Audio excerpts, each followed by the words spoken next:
Como todos sabemos, la vacunación es uno de los más importantes logros en la salud pública del siglo XX.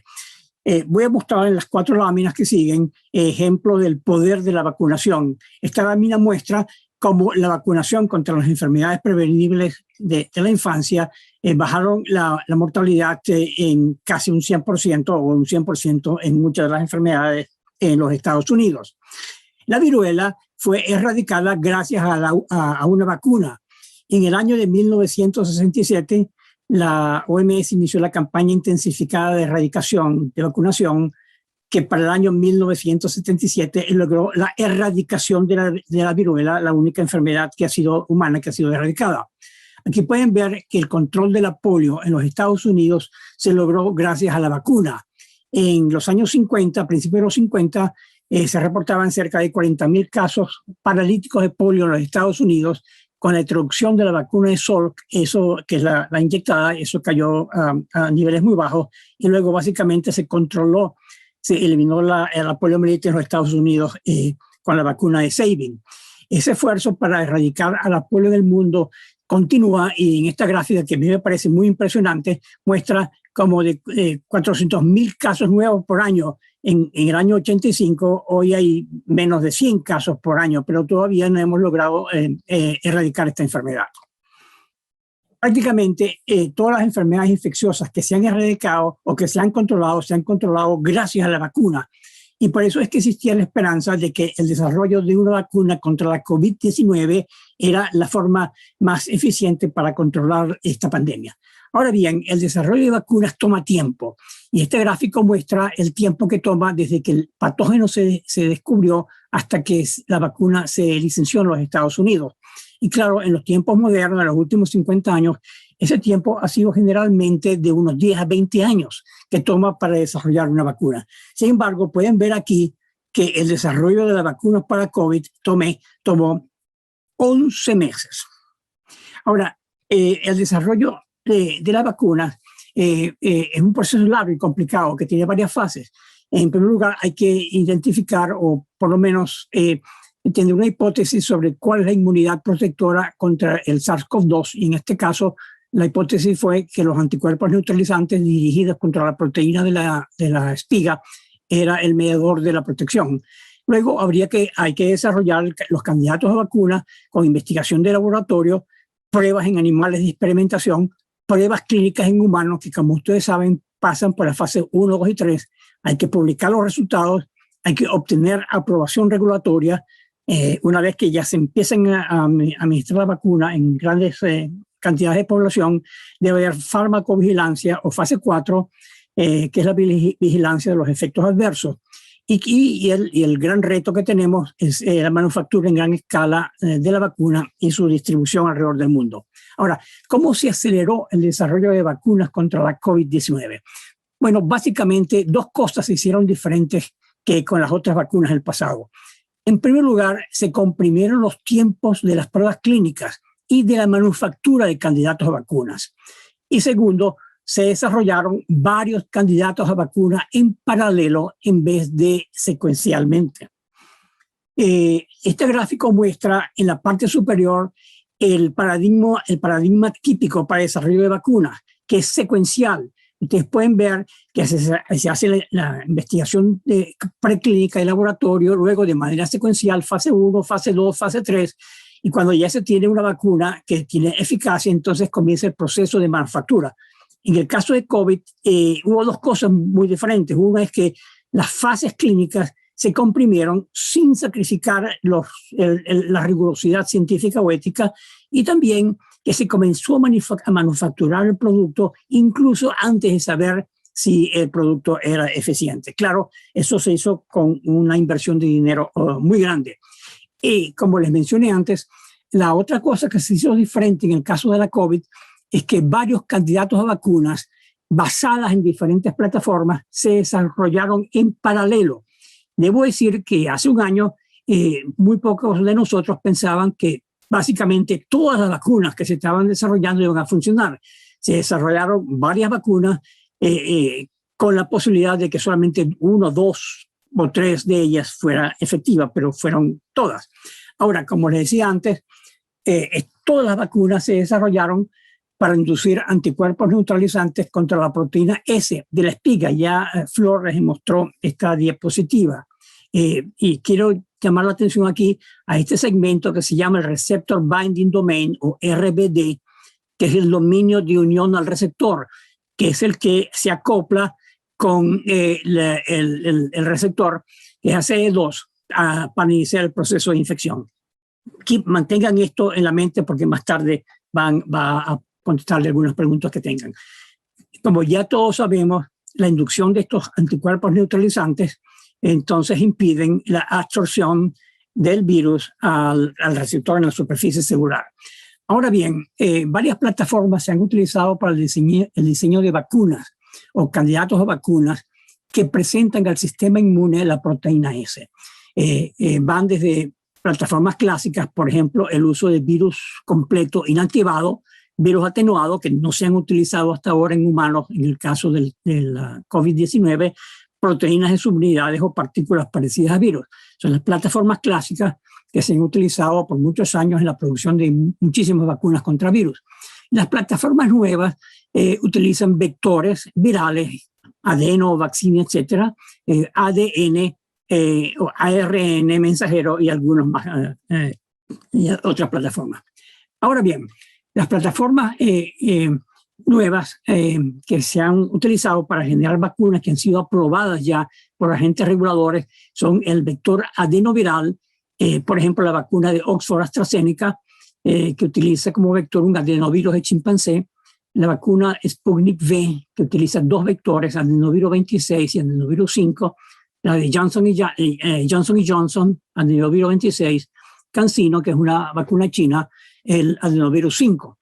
La otra plataforma nueva es el uso de ARN mensajero, y como ustedes saben, tenemos la vacuna de Moderna, la de Pfizer-BioNTech, y una que puse aquí pronto, pero creo que me adelanté, porque la semana pasada o hace 2 o 3 días se reportaron los resultados de la vacuna de CureVac, que la eficacia fue menor del 50%. Y luego vacunas basadas en proteínas, como por ejemplo la Novavax, que todavía no ha sido licenciada, y las basadas en el RBD, en el dominio de unión al receptor. Y el ejemplo aquí que quiero poner es Abdala, la vacuna que todos hoy aprendimos que fue traída a Venezuela desde Cuba. En rojo tengo entonces las 3 vacunas que se usan, que se usan en Venezuela: la Sputnik V, la Sinopharm, que usa una plataforma clásica de virus completo inactivado. Las otras 2 vacunas que no se usan en Venezuela son Sinovac, China, y también Covaxin, que es una vacuna producida en la India, y ahora Abdala, que es una vacuna controversial. Quizás en la sesión de preguntas y respuestas pueda contestar. Ahora, el vector adenovirus, los adenovirus son una gran familia de virus con muchos tipos, y se utilizan algunos tipos como vectores por muchas razones. Uno es que no existen anticuerpos en la población. La otra razón es que tienen capacidad vectorial, porque tienen genes que aumentan la expresión de la proteína, del gen transgen que se incluye. En el caso de Venezuela, quiero recordar de nuevo que la Sputnik V tiene 2 vectores. La primera dosis está basada en el adenovirus 26 y la segunda dosis está basada en un vector adenovirus 5. Ahora, ¿cómo se construyen esos vectores adenovirales? El genoma de los adenovirus es muy grande. Lo que se hace es insertar en uno de los genes, normalmente un gen temprano, normalmente en el gen E1, se inserta el gen de la proteína que queremos expresar, en este caso la proteína S. Al hacer esto, el virus se inactiva, ¿no? El virus ya no es replicante. Cuando el adenovirus, que tiene insertado el gen que codifica la proteína de la espícula, infecta la célula, va al núcleo, en el núcleo es transcrito, y aquí en rojo se ve el RNA mensajero que corresponde a la proteína de la espiga, que va al citoplasma, se traduce, se modifica y se expresa en la superficie para exponerse entonces al sistema inmune. Aquí les traigo un cartón de vacunas basadas en ácido ribonucleico mensajero. El ácido ribonucleico mensajero que codifica la proteína de la espiga está cubierto por una nanopartícula lipídica que es la vacuna. Cuando se inyecta, el RNA se libera en el citoplasma, se traduce a proteína que se migra a la superficie de la célula donde es expuesta al sistema inmune. Entonces, mucho hablamos y mucha discusión, la gente le presta muchísima importancia a la eficacia de la vacuna. Y como ustedes saben, la eficacia se mide en las pruebas de fase 3, que normalmente incluyen varios miles de voluntarios, 20, 30, 40 mil voluntarios. La mitad recibe la vacuna, la mitad recibe un placebo en doble ciego, y entonces de esa forma se estima la capacidad de la vacuna de prevenir la infección. Y los números que presenta esta diapositiva son los que ya conocemos y que discutimos todos los días con los amigos. Del 95% de las vacunas de RNA a algo más bajo en vacunas, por ejemplo, en las vacunas basadas en virus completo inactivado. Ahora bien, yo no soy un gran fanático de guiar mi discusión en base a la eficacia de la vacuna, porque hay muchas formas de definir la eficacia, y entonces cuando a uno le dicen que tal vacuna tiene un tanto por ciento de eficacia, por ejemplo, que la Abdala tiene un 92.28% de eficacia, yo quiero ver los datos, yo quiero ver si esa eficacia se refiere a la prevención de la infección, a la prevención de la enfermedad sintomática, a la prevención de la enfermedad grave o a la prevención de la muerte. Entonces, el concepto de eficacia es un concepto que depende mucho de cómo se calcula la eficacia. También hay otras variables que afectan la eficacia de las vacunas, como es el grupo etario, donde las vacunas tienden a ser menos eficaces en personas de mayor edad.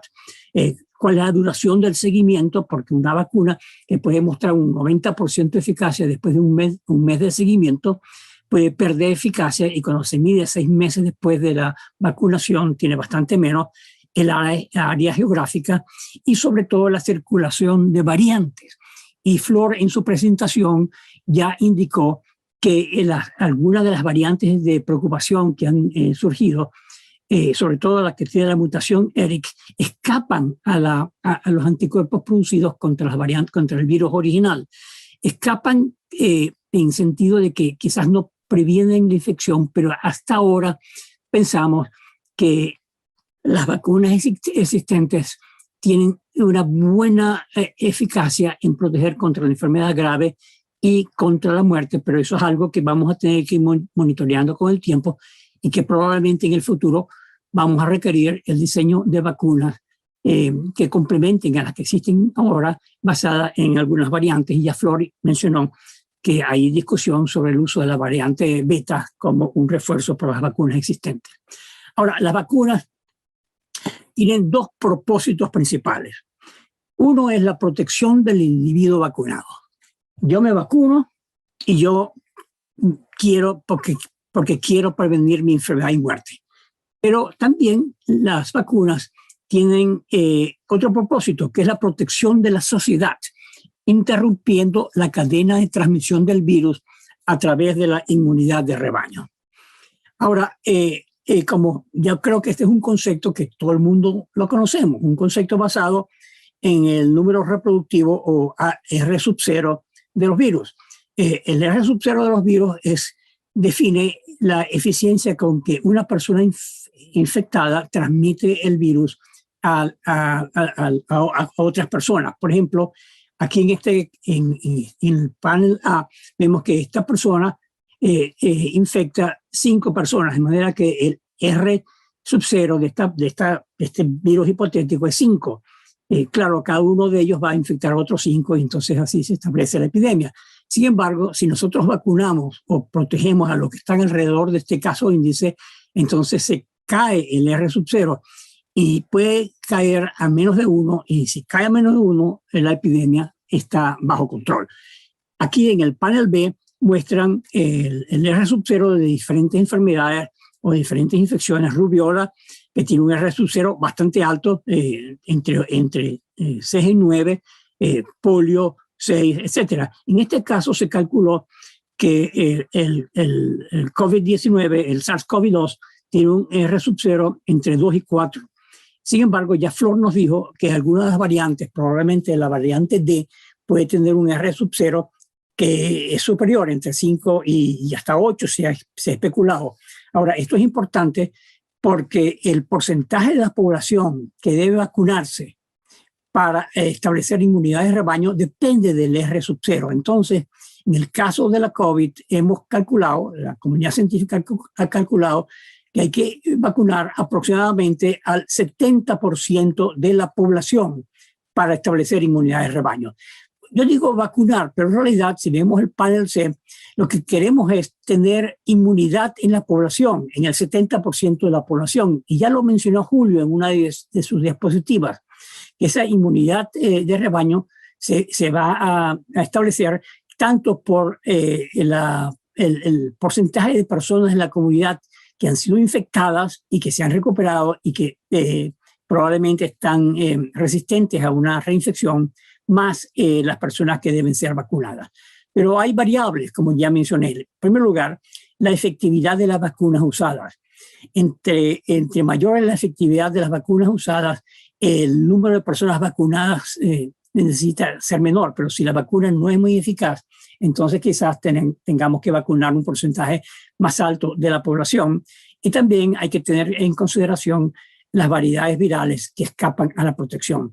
Yo podría discutir mucho con esta diapositiva porque hay ejemplos muy importantes que nos muestran que esto es teoría, pero en la práctica puede darnos muchas sorpresas, como pasó en una epidemia que ocurrió en Manaus, en una población en la cual básicamente el 70% de ellos ya estaban infectados y sin embargo, o se infectaron, ya tenían inmunidad y sin embargo se volvieron a infectar y hubo una segunda epidemia en esa misma población.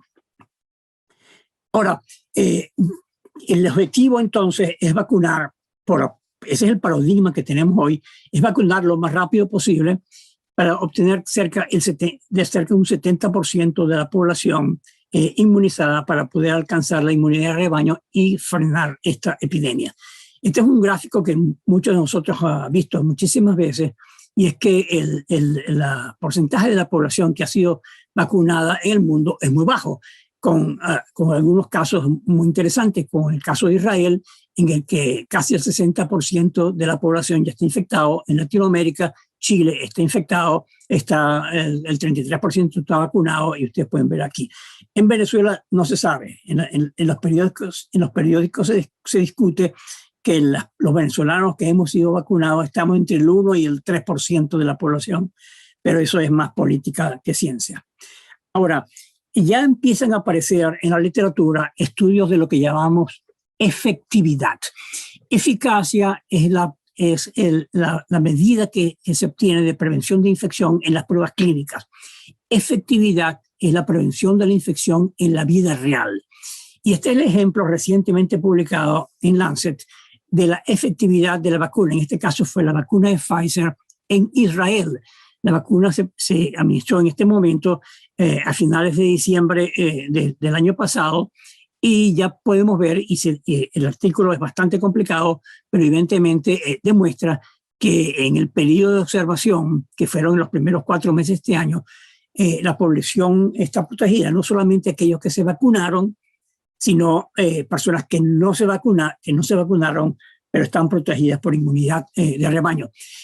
Chile es un caso del cual se habla mucho, porque una buena proporción de la población está vacunada y sin embargo la epidemia sigue y la gente dice, entonces la vacuna no sirve. Eso no es cierto, porque en Chile, como en muchos otros países, se comienzan a vacunar de las edades más altas a las más bajas. Y como podemos ver aquí, los nuevos casos que están ocurriendo en Chile están ocurriendo en las edades más bajas, que son los grupos etarios que no han sido vacunados. Sin embargo, las personas que ya han sido vacunadas, ustedes pueden ver que la incidencia de la infección es mucho menor. La pandemia en América del Sur realmente está fuera de control. Esta es una diapositiva que ha circulado en los últimos días para llamar la atención a la tragedia que está pasando en Sudamérica. Cuando ya en Norteamérica hay un control dramático de la epidemia. La sociedad está comenzándose a abrir. Y lo mismo pasa en Europa, que es la línea verde. Ustedes pueden ver aquí con la línea naranja, supongo, que la epidemia sigue aumentando de intensidad a medida del tiempo. Ahora, esta es mi última diapositiva. Y veo que tardé 6 minutos. Es una pregunta que yo me hago con mucha frecuencia. ¿Cómo será el fin de esta epidemia? Y un poco Julio especuló algo sobre esto.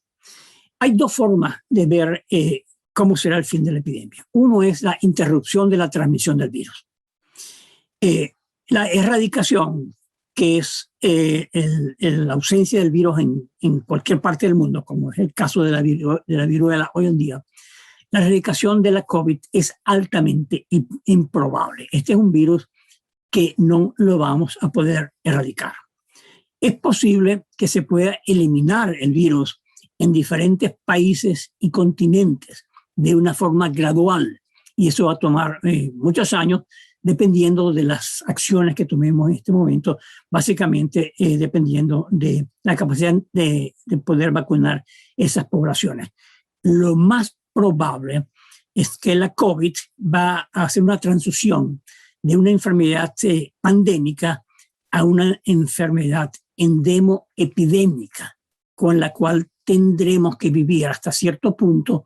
La COVID puede transformarse en algo, quizás en una nueva enfermedad de la infancia. De hecho, algunos de los coronavirus benignos que infectan a los niños y que producen gripe, pero que no nos mortifica, probablemente se derivan de coronavirus animales que saltaron al humano hace más de 100 años. En particular, uno de ellos, existe evidencia que uno de ellos probablemente se originó de un coronavirus en bovino que produjo una epizootia a finales del siglo XVIII.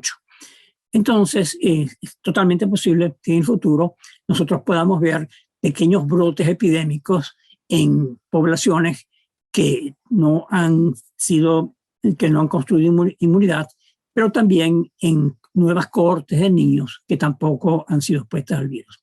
Esa es la interrupción biológica de la epidemia, de la transmisión del virus. Pero también yo puedo proponer que puede haber un fin social de la epidemia.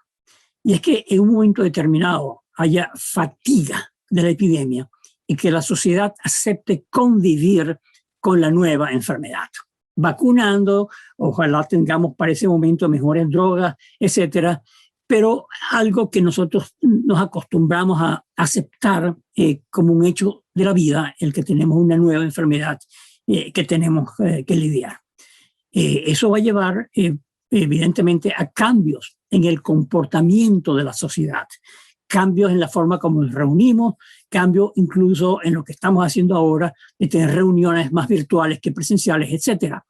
Y yo creo que quizás si nosotros que somos infectólogos, bueno, yo soy virólogo, pero el grupo de infectólogos puede examinar cuál era el estilo de vida antes y después del SIDA, y pueden entender cuál es el paradigma que yo pienso que puede ocurrir con COVID, que es el paradigma del VIH, un paradigma que la sociedad se acostumbró a vivir con el VIH, con el SIDA, desgraciadamente. Afortunadamente tenemos tratamientos que pueden hacer la vida de una persona viviendo con VIH una vida totalmente normal, pero la epidemia de SIDA no ha acabado. Para la mayoría de la gente piensa que la epidemia se acabó. Hay 1 millón de personas en el mundo en desarrollo que todavía mueren de SIDA cada año. De manera que es algo que tendremos que prepararnos para el futuro. Y muchas gracias por su atención.